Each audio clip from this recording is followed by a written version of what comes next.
looking at the types of nutrients or fertilizer that I put back into my soil. And the first one, which most of you would have seen from previous videos that I've done, is I've got a worm farm here underneath the Pamenoke, and so I've got worms under here that I'll put in my green waste, food scraps. In regards to the green food scraps, not meat or anything like that, I'll feed it to the chicken. They produce worm castings, which is the poop which I can plant in, and I did that with my tomatoes that are over there. As I planted in tomatoes, I used this half of the worm castings that are down in here and planted it at the base of each of my tomatoes that I did over there. The other one is worm juice, Wainoke. And so this is the slime that comes off all my worms. I've got probably about 120,000 worms in here now. Started off with 1 kilogram beginning of autumn last year, and it's been going well. And so they produce this lovely worm juice, which I sell for $5 for a 2-litre bottle. Now you do have to, it's a concentrate, so you do have to water it down. And then apply that to the roots. So that's one area, that one I use here. That's worm juice. The second one that I've started doing, and I got this from someone down in Auckland, Comfrey, and I talked about this a little bit earlier, and so I'll take you into that. So I've got a bucket over here, and this is my Comfrey here. Juice.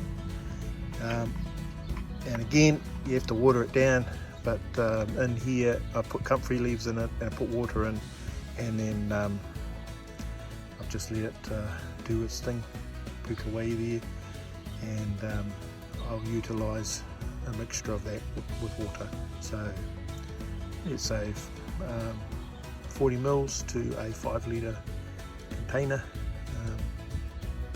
and mix that in with the water, and then just lay it around on the root system, and it breaks down and goes into the soil. So that's the second one. Alongside compost and mulch, the compost that I've used, which is just from the garden store out at Mega Mitre 10,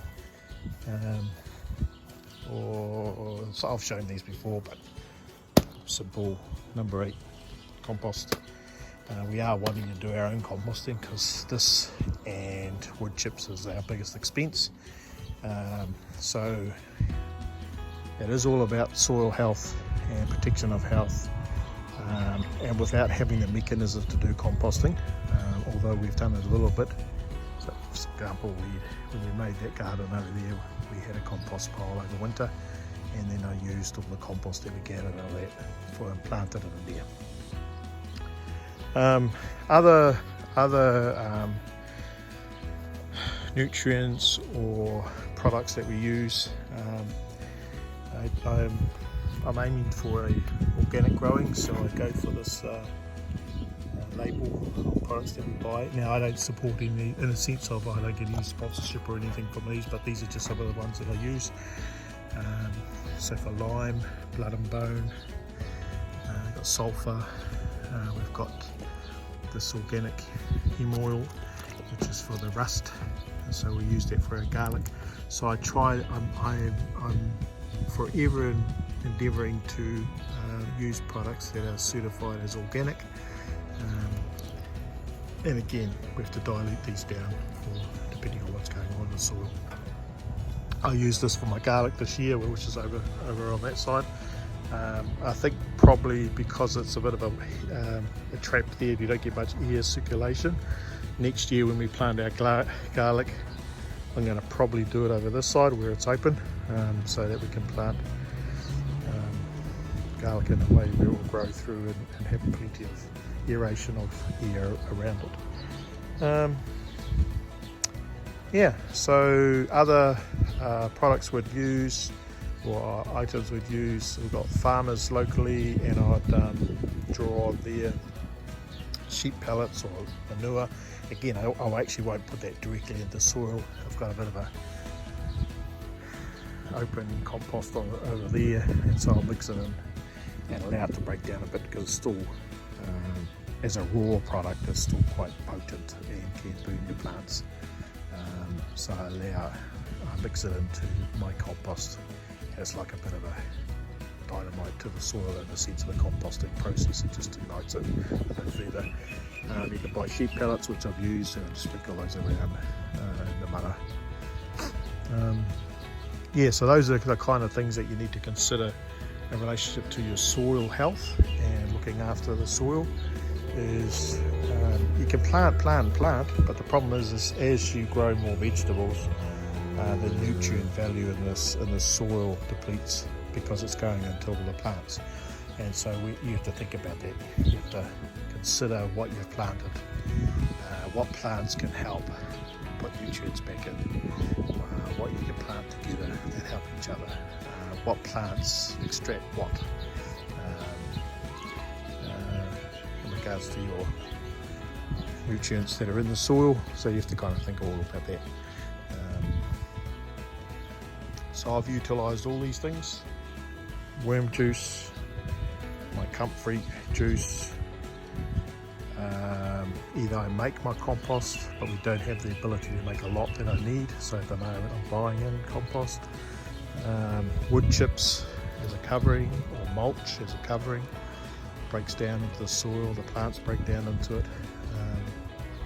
And then other specific products that meet a particular need: lime, blood and bone, calcium, and some of these other sprays that target particular fungi or rust on the plants.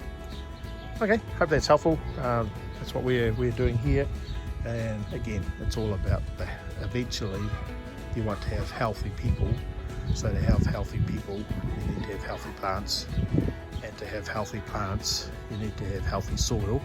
So you have to think about, what am I doing with the soil that's in front of me? We're really blessed up here in Northland. The soil in the north here historically was a a bit of a fruit bowl for the north here in Kaikui and around surrounding. So Marakai was a big thing, and so we're endeavouring to encourage whānau to get back into the whakapapa of what we used to do and benefit from the soil that we have here. Away. Happy gardening. Tomatoes are going crazy, cherry tomatoes are going crazy. Hey, if you're up in Kaikui, there's a market, Kaikui Markets. There's a collective up here that we work together selling our wares and tears. Come along on Thursdays from 3 o'clock till 6 o'clock, Kaikui Markets, and support local initiatives. Pretty much what we raise there goes back into our garden, particularly at the stage that we're at the moment. We're needing compost, we're needing covering, whether it's mulch or wood chips. Thankfully that we received some funding from Tyndall Foundation, and we're able to buy a chipper and get some more resources and support some of our people that are working with us. So yeah, awesome. Everything's appreciated. Alright whānau, happy gardening, eh? Food security, sustainability.